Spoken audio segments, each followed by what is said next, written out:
ભારત, જય જવાન, જય કિસાન।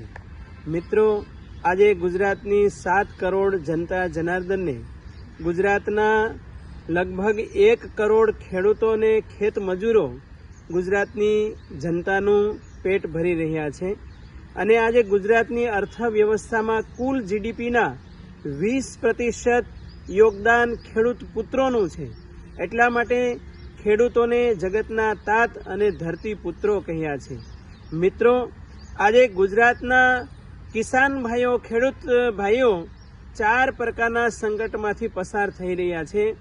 એક તો કરજાની એટલે દેવાની ચિંતા, બીજું મોંઘવારીની ચિંતા અને ત્રીજું મગફળી, કપાસ કે ડાંગરના ભાવ ઓછા મળે એની ચિંતા અને ચોથું સંસ્કૃતમાં કહ્યું છે કે ગંડસ્યો ઉપરી વિસ્ફોટક જાતઃ, અર્થાત ઘા ઉપર મીઠું ભભરાવે અને જે પીડા થાય એવી અસહનીય સ્થિતિ આજે ખેડૂતોની છે।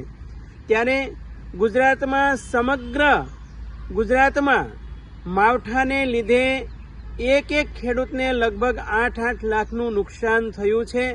ત્યારે આવા સમયમાં આબરૂદાર અને પ્રતિષ્ઠાવાન ખેડૂતો પોતાના દીકરા દીકરીઓને સગાઈનો પ્રશ્ન કે લગ્નનો પ્રશ્ન આવે, ખર્ચા પહોંચી ન વળે અને ત્યારે આબરૂને ખાતર આત્મહત્યા કરવાનો વિચાર કરતો હોય છે।